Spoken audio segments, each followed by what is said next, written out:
Fala pessoal do Conversas Sustentáveis, como é que vocês estão? Espero que estejam todos bem. Estamos aqui para mais um bate-papo de alto nível, como vocês já estão acostumados.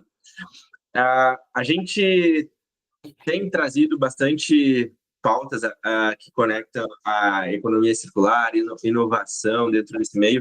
É onde a gente está trabalhando muito durante esse ano, é onde a gente está criando as nossas teses também para as startups. E hoje eu vou bater um papo com a Marcela Bueno, da Eu Reciclo. A gente se conheceu no evento que a gente promoveu em Sampa e, já trocamos várias ideias e acho que esse papo tem super a ver, assim, com o momento que a gente está. Então, antes da gente entrar no papo principal, eu vou deixar que a Mabu se apresente, assim que ela gosta de ser chamada, e conte um pouco primeiro quem é ela na pessoa física, né? Assim, sem crachá, e como é que ela chegou também onde chegou, o que ela vê dessa área de sustentabilidade. Então, Mabu, seja muito bem-vinda ao Conversas Sustentáveis. É um prazer te receber aqui conosco. Mas, se tu puder, o microfone é teu, fale um pouco de ti para a gente.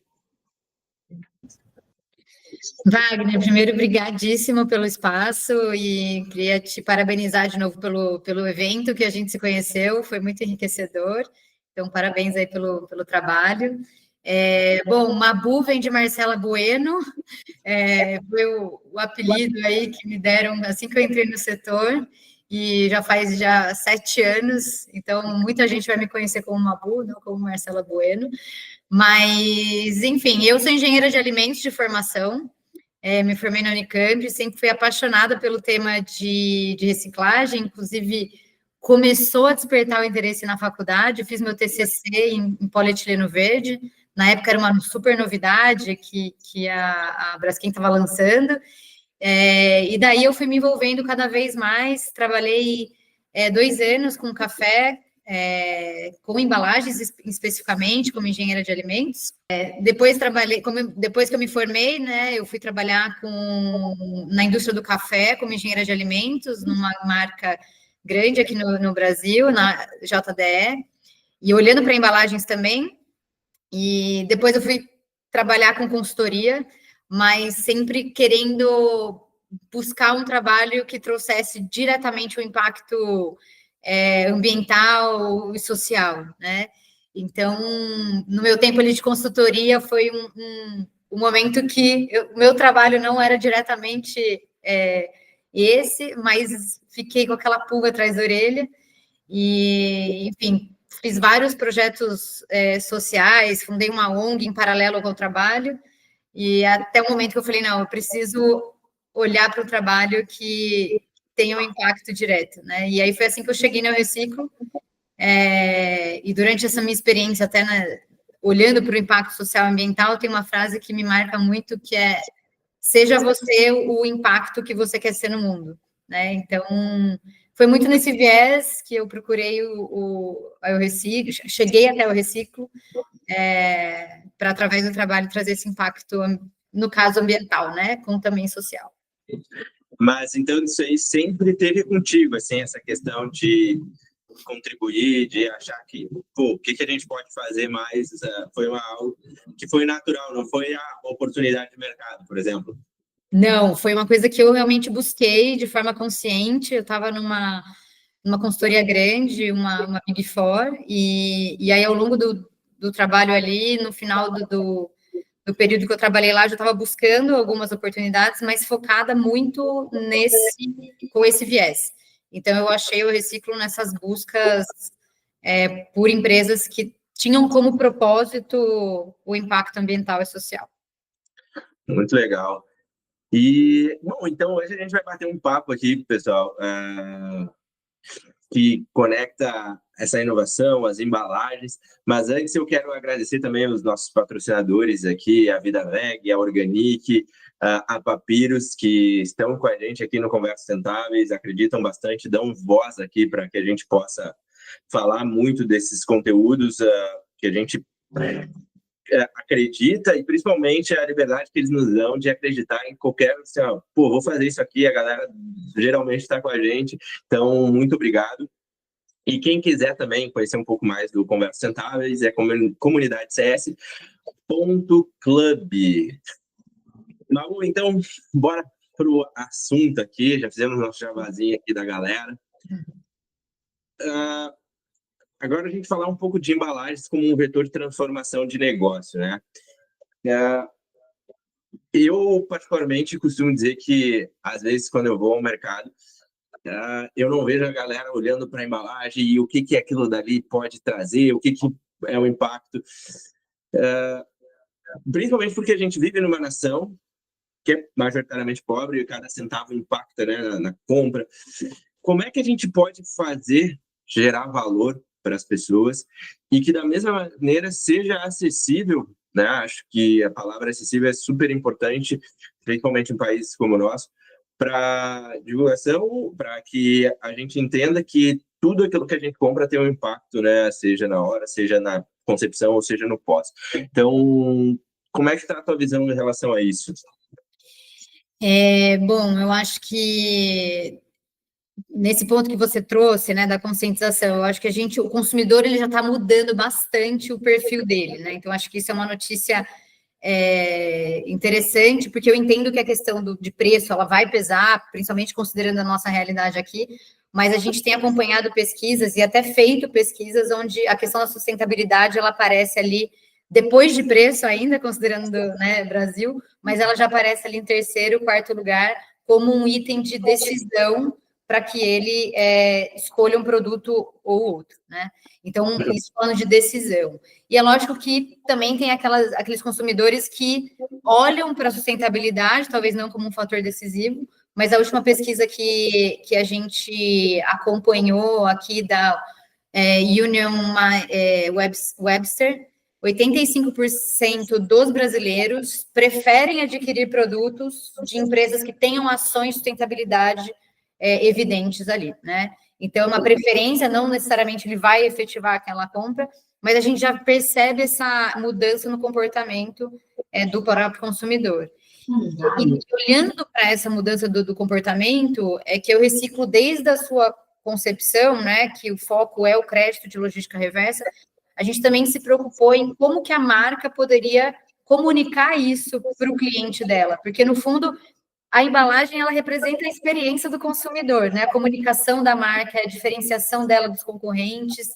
Então, essa comunicação com o público através do selo, ela é muito importante. Uma, porque ela pode ser um critério de decisão, né? E ela também desperta no consumidor esse interesse pelo tema. Então, o próprio nome Eu Reciclo já traz isso, mas acho que por trás disso tem a provocação sobre o tema, né? Até acho que cabe a gente trazer, né, para acertar o que é Eu Reciclo, para quem chegou aqui, caiu de paraquedas, ou não é da área de sustentabilidade, está recém entrando, é o executivo da empresa, está olhando aqui, se puder dar esse overview da Eu Reciclo para a galera. Não, legal. Bom, a gente atua aí no mercado há quase 10 anos, com o conceito de crédito de reciclagem. É muito similar ao crédito de carbono, acho que para quem conhece, né, o crédito de carbono ele está mais disseminado, mas o princípio ele é o mesmo. Então, as marcas, elas hoje, os brand owners, eles têm uma responsabilidade junto à PNRS, que é a Política Nacional de Resíduos Sólidos, sobre a logística reversa das suas embalagens. Então, elas são responsáveis por comprovar que elas retornaram o mínimo de 30% do que foi gerado de embalagens para o consumidor para os órgãos ambientais. E ela pode fazer isso de duas formas, né? Ou ela vai criar o programa dela de logística reversa para coletar as próprias embalagens, ou ela vai adquirir o crédito de reciclagem de uma forma até mais prática e rápida, garantindo que aquele recurso foi investido na cadeia de reciclagem. Então, o lastro do crédito de reciclagem é a nota fiscal de venda daquele material, do plástico, por exemplo, que foi gerado, do resíduo plástico que foi gerado, e comprovando que o material foi triado e vendido para a indústria da transformação. Então, ele vai se transformar numa nova embalagem ou num novo produto. Então, esse é o lastro do crédito. E com isso, a gente reporta, né? Hoje são mais de 7 mil clientes com a gente. E nós reportamos todo esse trabalho, todo esse investimento nos órgãos ambientais. O crédito ele já é reconhecido como um instrumento jurídico, né, legal, em que as empresas podem ficar confortáveis para utilizar e comprovar a logística reversa. São mais de 17 estados que também têm decretos que reconhecem né, esse instrumento. E aí, com isso, as marcas têm tanto o compliance, tem a comunicação através do selo, e o recurso, que é o mais importante, né? Um novo recurso que é destinado para a cadeia de reciclagem, para a gente aumentar no final do dia as taxas de reciclagem no Brasil, que hoje estão aí no patamar de 8%. Então, em resumo, a nossa grande missão é aumentar a taxa de reciclagem através do crédito e outros serviços novos, novidades aqui que eu vou falar ao longo da nossa conversa também. Legal. Essa não está tão na pauta, mas provavelmente é o dia a dia de vocês.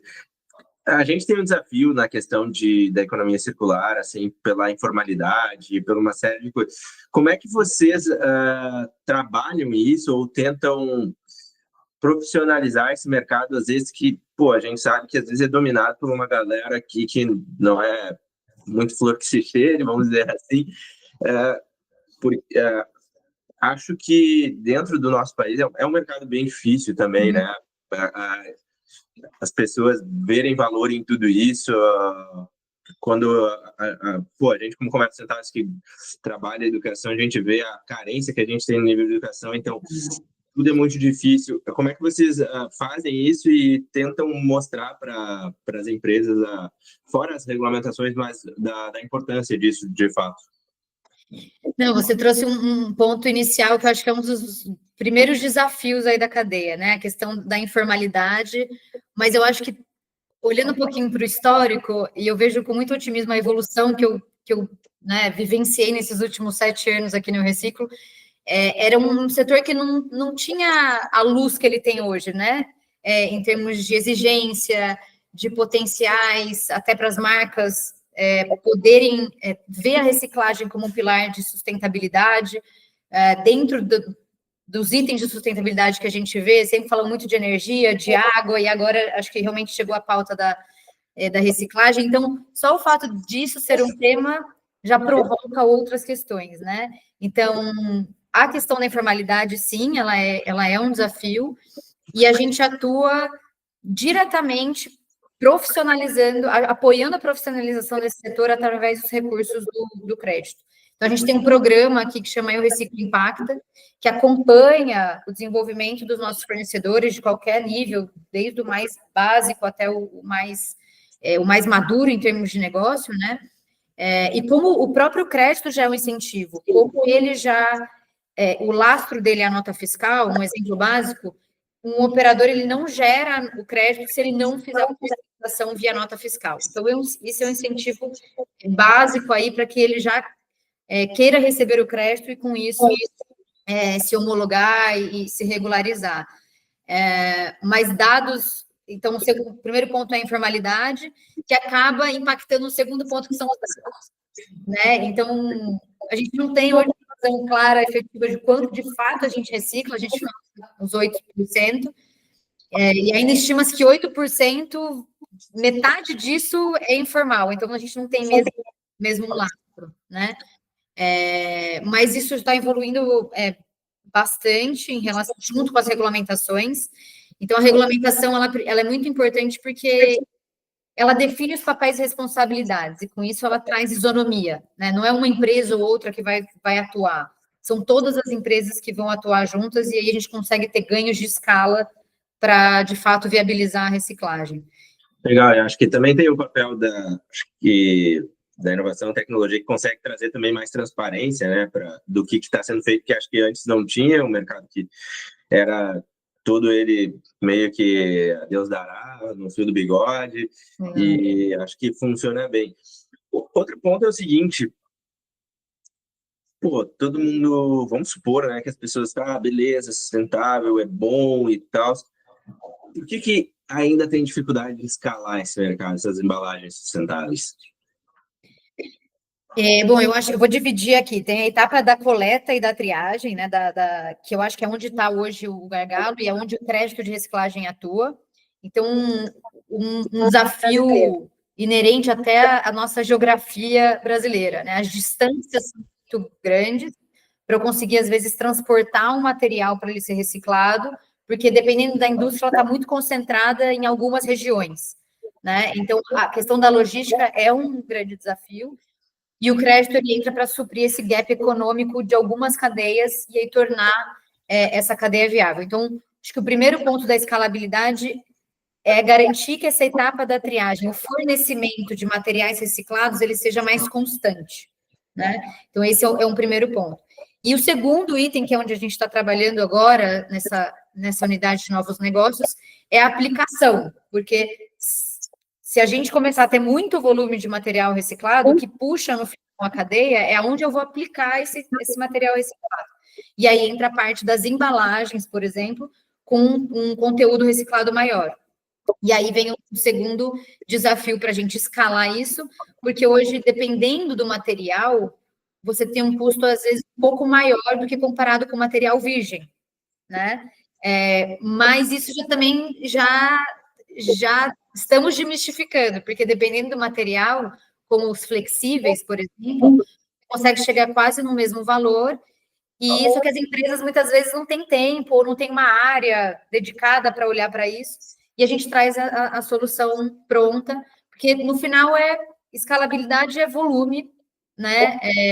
Para você conseguir diluir o custo de uma cadeia que tem esse desafio logístico, principalmente, e tecnológico, a depender do material, né? Então, tecnologia também vai ser importante para alguns tipos específicos, principalmente de plástico. Perfeito.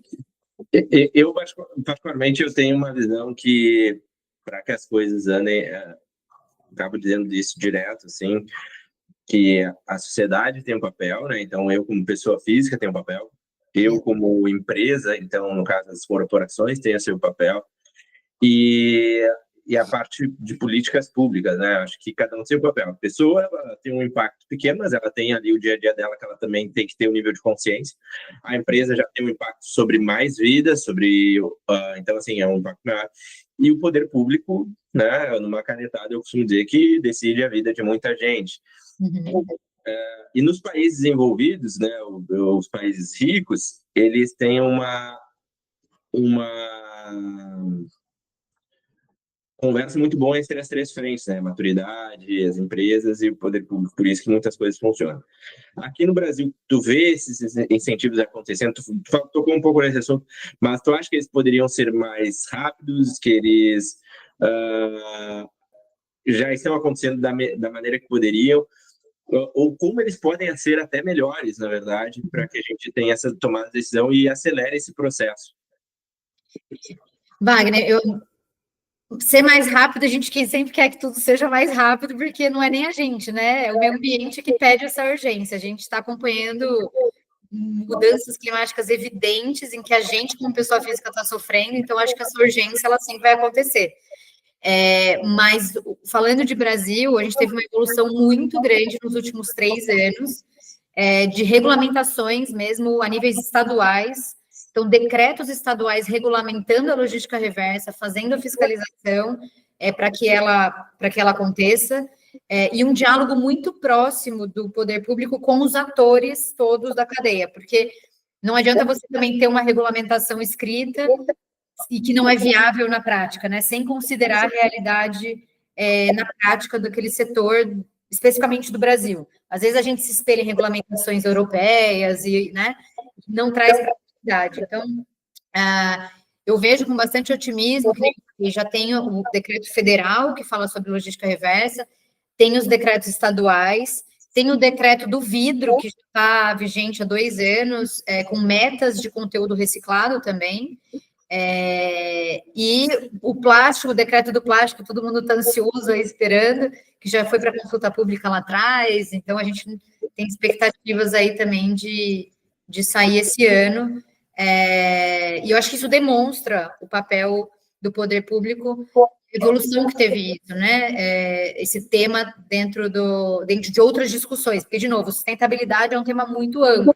Então, água, carbono, energia, tudo isso avançou bastante e a gente está sendo um tema bem, bem relevante também.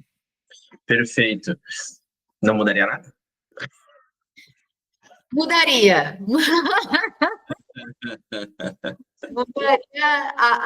Acho que as discussões dos decretos elas acabam se estendendo muito, né?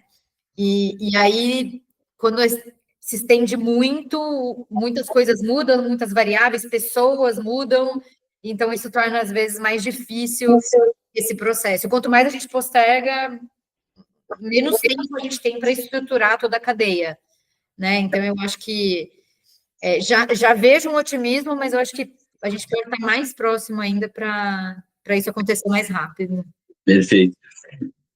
Qual o papel da tecnologia, assim, nessa questão?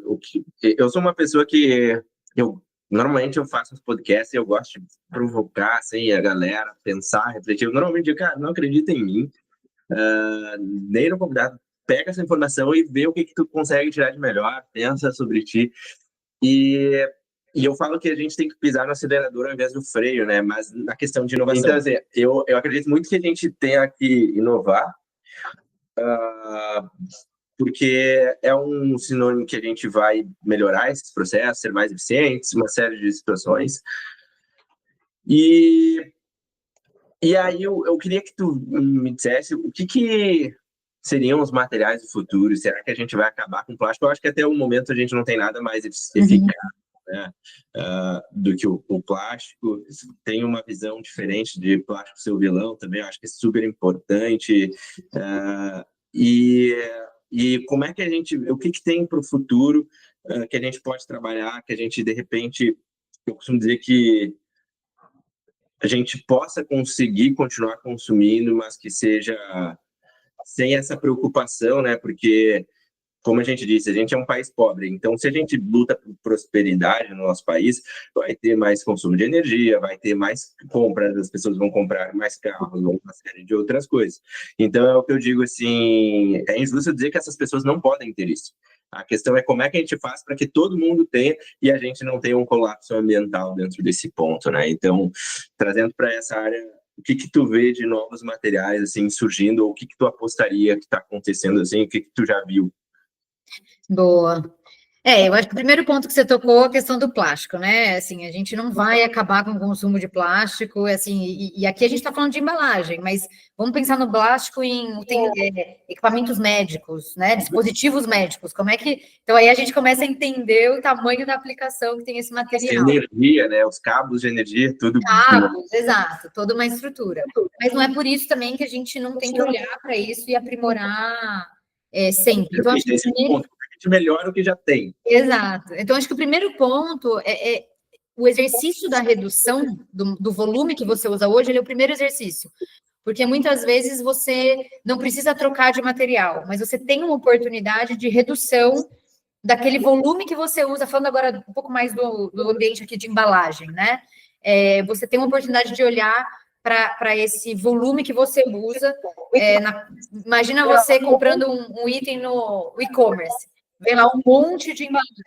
Ou você indo numa loja de sapato ali, vem várias embalagens. Será que realmente eu preciso dessa quantidade de embalagem envelopando aquele material? Então, acho que pensar na redução ela é sempre o primeiro passo ali. E eu falo até às vezes de espessura de uma embalagem mesmo. Não estou nem falando de quantidade de itens, mas às vezes uma espessura ela é um exercício importante.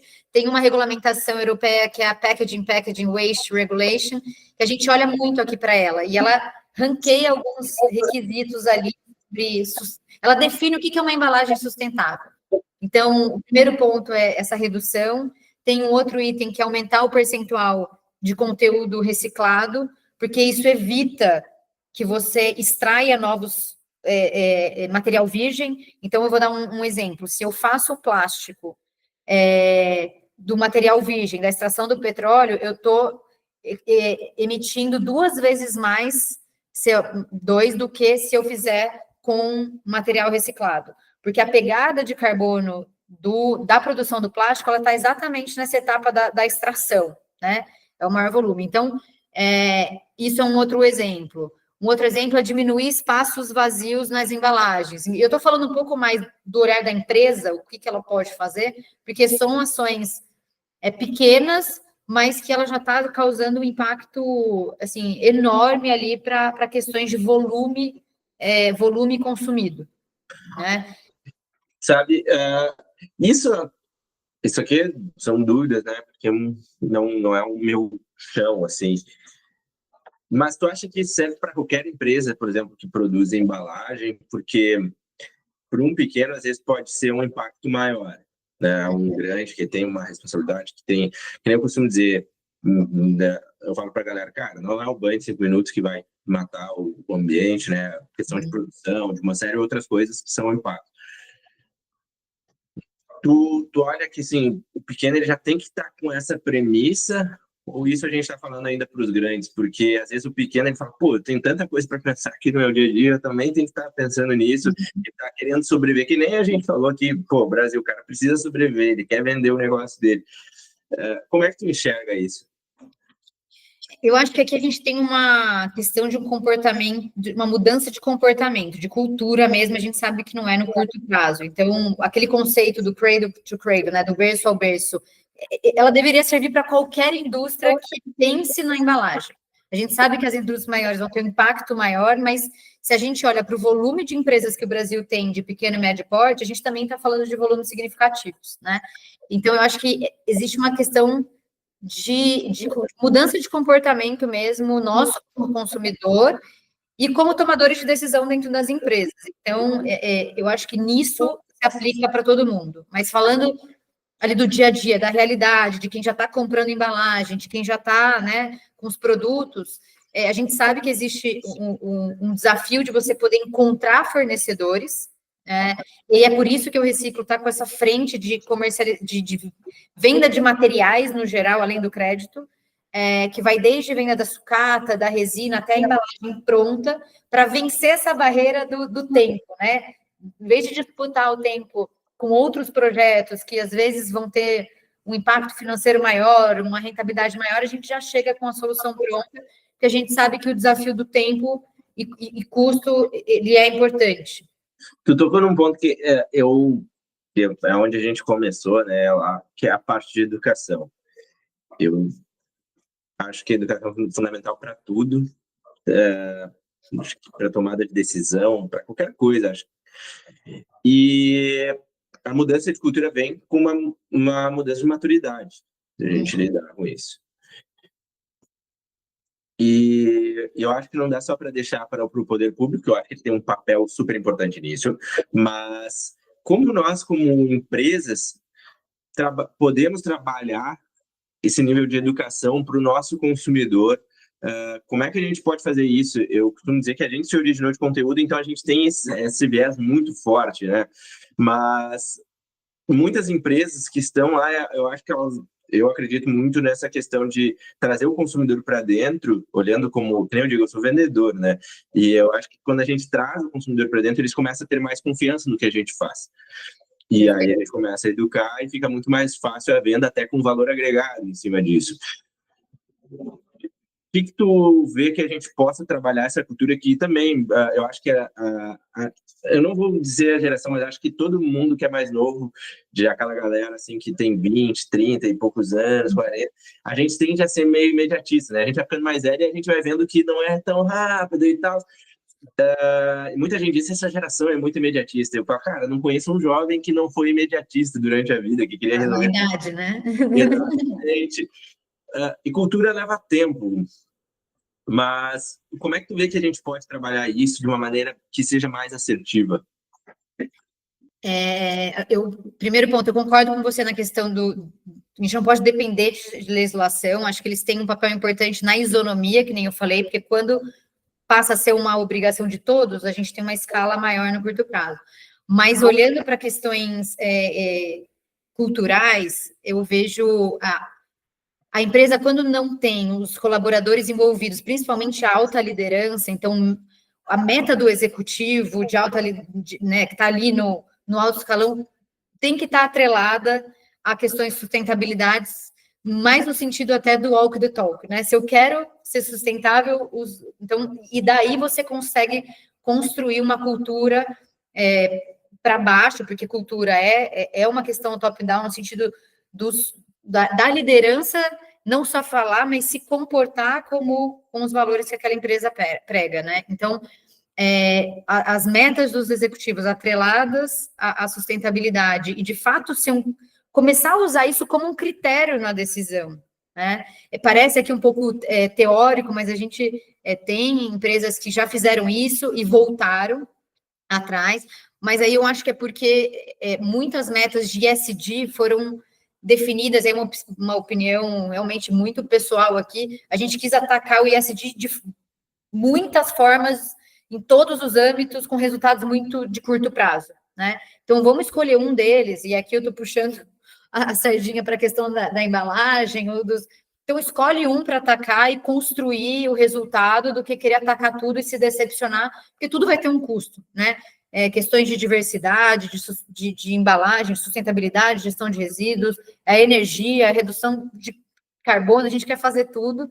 Então, eu acho que a cultura ela também vai mudar naturalmente se a gente tiver bons exemplos de sucesso. Então, se a gente quiser fazer muita coisa ao mesmo tempo e não tiver resultado, acaba caindo em descredibilidade, né? E falando especificamente do Brasil, assim, como um país subdesenvolvido, isso eu escutei até a gente fez uma ação junto com uma agência de marketing recente, e eles falaram, no país subdesenvolvido, é mais natural que as pessoas se apeguem a questões sociais, porque é o que a gente está vendo, né, no nosso dia, do que ambientais.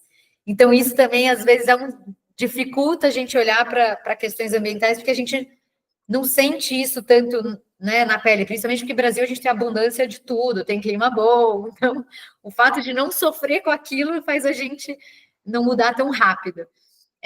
Mas então a liderança, eu acho que nas empresas é super importante, e a questão da educação para fora mesmo. Aqui, junto com os nossos clientes, a gente trabalha muito essa parte da comunicação, obviamente com viés ali do brand, de uma diferenciação dos produtos, mas também com o objetivo de levar conhecimento para os consumidores, né? São 7 mil marcas com todo esse público que consome essas marcas e estão consumindo conteúdos sobre reciclagem também. Tem que dizer para eles ouvirem um podcast. Exatamente, por favor. Porque, assim, olha só, você falou um ponto aí que vai ser a próxima pauta, né? Que é justamente para as empresas, assim como tem muita gente que nos escuta aqui que já estão no mercado, mas tem gente que está aprendendo, querendo trazer isso para dentro da sua empresa e tudo mais. Ele, fazendo essas ações, ele consegue agregar valor na venda dele de fato? O quanto isso funciona? Tu tem algum case, tipo assim, a venda aumentou, X%, algo que ele possa... Ou às vezes é só mais uma gestão de risco para não estar fora do game? O que tu pode trazer para esse empresário, para esse executivo que está querendo trazer informação para apresentar lá para os diretores e tudo mais?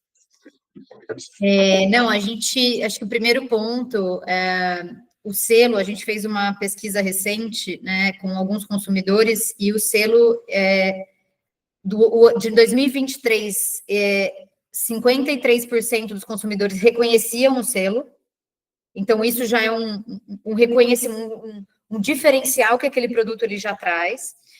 O ano passado, de 53%, o reconhecimento do selo Eu Reciclo, especificamente, pulou para 75%. Obviamente tem um maior volume de empresas, mas eu acho que tem uma atenção maior do consumidor também. E, recentemente, a gente tem um projeto já há 4 anos com a BRF, na Quali. Então, a Quali é um produto que tem o selo e ele está presente em mais de 80% da casa dos brasileiros. E eles fizeram uma pesquisa interna do volume de vendas que aumentou. E agora eu não lembro qual que é o volume. Corta essa parte. Esse dado é importante. Pode falar esse número. Eu não sei se a gente pode falar. Ok. Mas, que me cortaram aqui. Número relevante. É muito relevante. A gente está bem animado porque a gente já viu algumas prévias e a gente ficou bem feliz porque a gente não está falando, a princípio, sustentabilidade, né?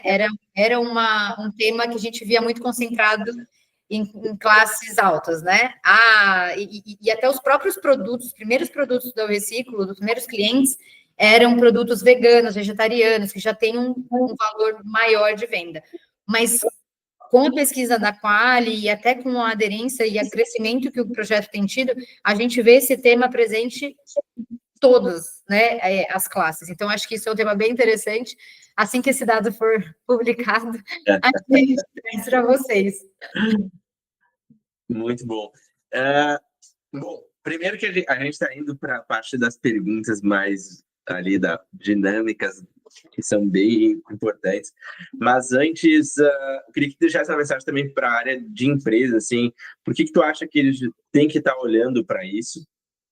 Porque acho que não só a parte de embalagem, mas para a pauta de sustentabilidade, acho que uma estratégia, acho que para quem está ouvindo, assim, o que tu diria qual é a tua mensagem para essa galera?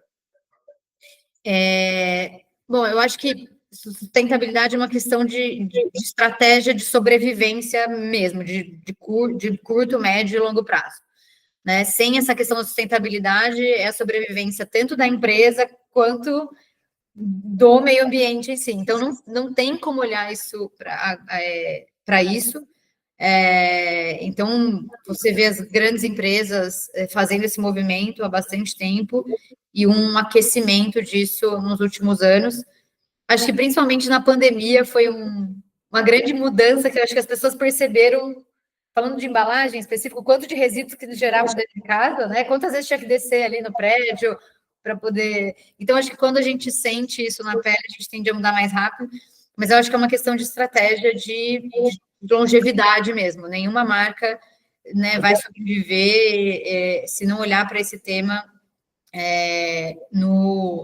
né, como uma estratégia de longo prazo e caminhando aos poucos, né? Não definir grandes metas no curto prazo, definir coisas que vão ser sustentáveis economicamente, falando, né, no longo prazo também. Então, Perfeito. e você vê, e falando de embalagem, são exemplos simples, assim, porque às vezes a gente pensa em coisas muito complexas, mas o Sprite, vamos supor, vamos pegar uma coisa bem tangível aqui. Ele tinha, não sei se vocês lembram, mas eles tinham uma garrafa verde. O PET, é um plástico super reciclável, mas o PET verde já não era. E aí, qual que era o receio de mudar aquela cor? Era não ter o quê? A venda, impactar no consumidor. Aos poucos, eles foram mudando isso. Hoje, o Sprite é o quê? É transparente. Todo mundo consome a mesma forma. Então, assim, ver como tem mudanças simples, né, que são feitas. Então, a gente não está falando de mudanças extremamente radicais. Perfeito. Agora é a hora da dinâmica. Agora é a Mabu sem crachá. O Brasil precisa mais de... O Brasil precisa de mais, acho que, diálogo entre todos os atores, né? Para a gente conseguir ter essa mudança de comportamento que a gente falou aqui mais rápido. Fui muito otimista em falar das evoluções, mas acho que mais diálogo entre o poder público, as empresas, o consumidor, para a gente conseguir evoluir aí. Concordo. Uma indicação... Vocês fazem um papel muito importante nisso, trazendo todas essas conversas. Indicação de algum livro, documentário, alguma coisa que te marcou, não precisa ser sobre sustentabilidade, mas que tu viu, assim, que tu ouviu, sei lá, que falou assim, pô, todo mundo precisava saber, ouvir, ler sobre isso aqui. Olha, falando especificamente sobre... Eu vou falar primeiro de um que eu gosto muito, que é Time to Lift, que é da Melinda Gates. É um livro? É um livro. Não estou falando de sustentabilidade aqui, estou falando de um trabalho que a Melinda Gates e Melinda Foundation faz, hoje são nomes distintos, mas enfim. Acho que nesse livro ela fala muito do empoderamento ali até das mulheres como um meio de você conseguir provocar grandes mudanças, né? Eles fazem um projeto muito incrível ali na África para erradicar algumas doenças e tudo através da mulher, em coisas até simples ali de prevenção, né? de gravidez, etc., porque a população vai crescendo, você vai perdendo o controle. Mas eu acho que o principal disso é essa transformação através da mulher, e que é até uma realidade brasileira aqui, não sei se você sabe, mas 60%, 70% da força de trabalho das cooperativas são femininas. Então, puxando um pouco a sardinha para o lado feminino, e falando desse livro, que eu acho muito legal, ele traz vários cases, o quanto que você empoderar traz uma mudança. A reciclagem tem isso. E aí, falando de sustentabilidade, tem o livro do Bill Gates também, que é como evitar um desastre climático, que fala muito como que a gente pode fazer as coisas diferentes do que a gente faz hoje, né? Também falei dos dois. Realmente são duas referências de impactos muito relevantes, assim. Muito bom. Agora, os ensinamentos que tu carrega do teu passado, o que tem te motivado no presente e o que está te inspirando para o futuro? Bom, eu parto do princípio de que absolutamente, assim, não vamos falar absolutamente, mas quase tudo é possível, né? Eu fiz triatlon há muitos anos e tem uma frase no Ironman que fala que anything is possible. Então, eu acho que quando você realmente tem a intenção, né, e está comprometido ali com aquele propósito, dificilmente aquilo não vai ser viável. Talvez você não tenha estressado todas as possibilidades, mas acho que ter esse olhar de como eu vou tornar algo viável e persistir, ter a resiliência para realmente buscar isso, principalmente se o tema for realmente relevante, né, em termos de impacto, da grandiosidade ali do impacto. Então, isso é uma coisa que me move muito pelo esporte, pelo reciclo mesmo, pela evolução que eu vi que o mercado teve nesses últimos anos. E aí, o que me motiva muito olhar para frente é justamente ver essa evolução, é ver que 7 anos a gente realmente caminhou, não foi na velocidade, talvez não tenha sido, mas isso não é uma prova de curta distância, é uma maratona, é uma prova de resistência. Então, a linha de chegada, ela está ali, a gente só tem que continuar ali no trabalho, porque ela vai chegar. Muito bom. Agora é o momento de tu responder a pergunta do convidado passado e deixar uma para o próximo convidado, ou convidado.